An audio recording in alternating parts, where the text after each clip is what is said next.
Hi! Well, this is part 2 of my today's Journey Back to Fit vlog update. So as I mentioned in part 1, today is the Jewish New Year. Happy holidays! And this brings up some interesting dilemmas as competitive bodybuilding figure, any kind of figure, bikini, any of these bodybuilding competition categories, lifestyle, kind of specific issues that get brought up. So doing a bodybuilding competition, and I do figure competitions, there's a whole, it consumes your entire lifestyle,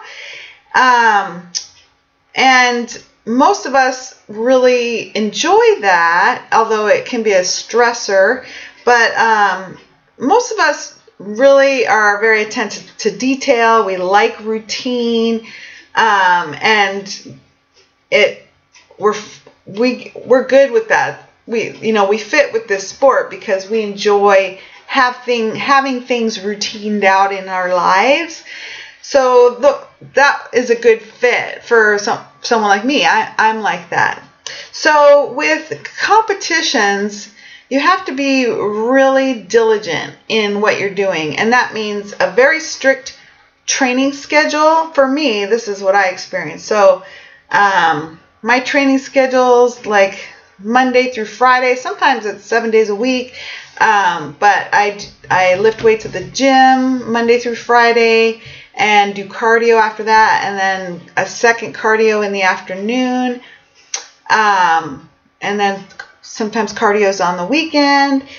So the time during the week gets very structured out, and then you eat every 2 to 3 hours on a food plan, my food plan, and so eating becomes very regulated, and you got to fit that in, make sure you fit that in, and then preparing your food, because there's a lot of food to prepare and consume. You have to schedule in, fit in, shopping for food, and then there's rest time, and then there's sleep. Sleep is really important for competitive athletes and competitive bodybuilding, because during sleep the body repairs and recovers, and also has gains during that time. In fact, been watching interesting videos on sleep.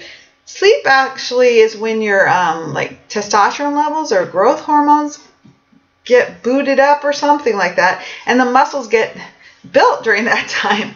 So it's really important to get good sleep, like a full sleep cycle, if you're a bodybuilder. So sleep is very important.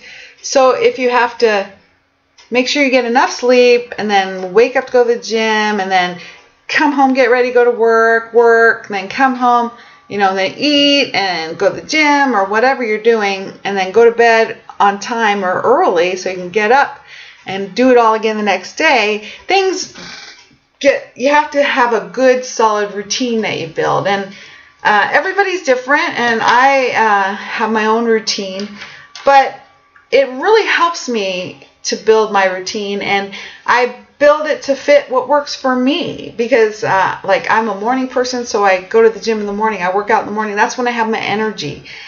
Some people are evening or night people, so that means I go to bed really early and I wake up really early to go to the gym, and it just won't fit. My lifestyle wouldn't fit for most people at all. And I'm single, so I don't have family, husband, this, that, and the other.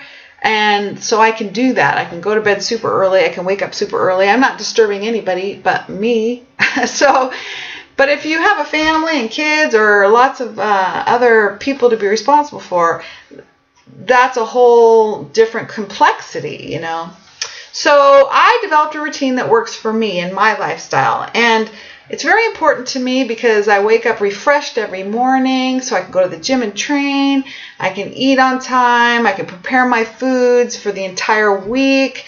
On the weekends, I established it so that I can get everything accomplished that I want to get accomplished and need to get accomplished during the day, including going to work, paying my bills, doing housework, doing laundry, all this stuff. So routine is really important to me, and then eating according to my food plan is highly important, or I won't make the gains, and my body won't do what I want it to do for competition.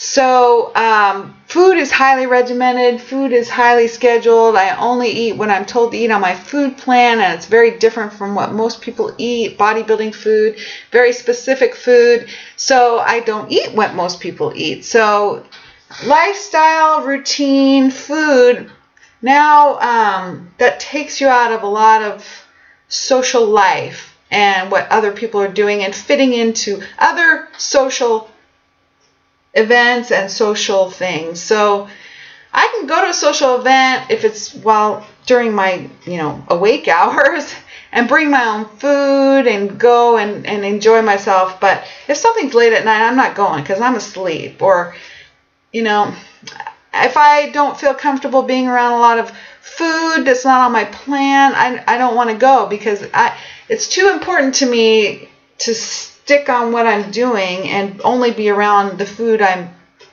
needing, because I'm very tempted sometimes by food. So I got to be careful. I kind of see myself as kind of sensitive in certain areas, and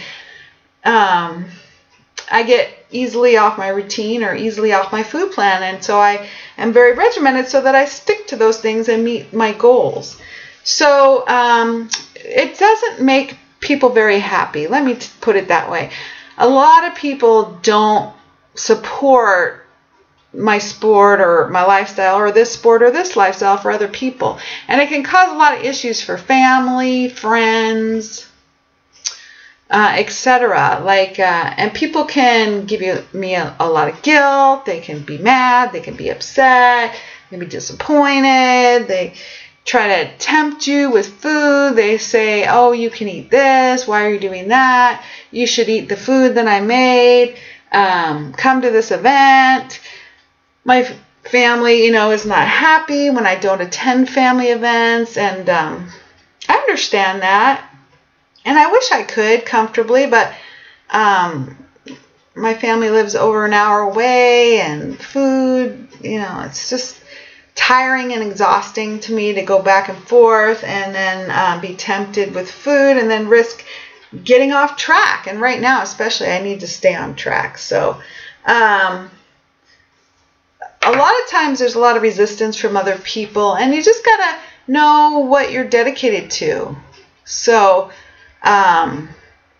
right now I'm really dedicated to accomplishing my goals, and I know that if I don't stick to my routine and my food and what works for me, I'm not going to accomplish them right now, and that's what I want. And so there is a high social price to pay often with this sport, and probably any other elite level sport and elite competitive level sport.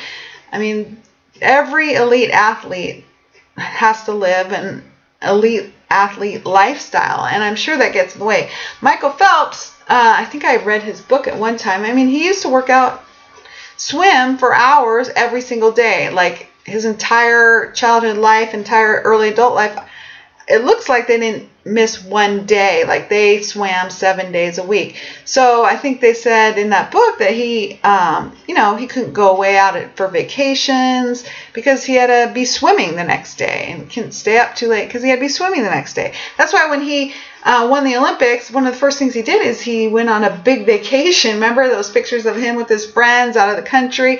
It's like they got to finally do something away from swimming every day. So it has a big impact, and so figuring out ways to schedule in what works for me, try to, what works for other people, what works for work, what works for life, and what doesn't sometimes.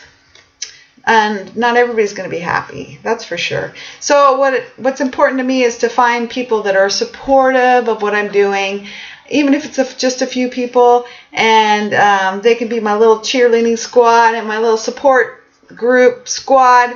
And a lot of times I find that with my personal trainers or my coaches, people that are involved in fitness. are really excited for me and really supportive. So those are my biggest part of my support group in terms of this lifestyle. And then my coaches. So I have a large coaching system because I need that support for myself. And so it's just important to figure out who's going to be supportive and what works for you, and then establish boundaries, which can be tough, especially for us women and codependent people. So that's a little bit on that subject. And so I will talk to you soon. Okay, bye.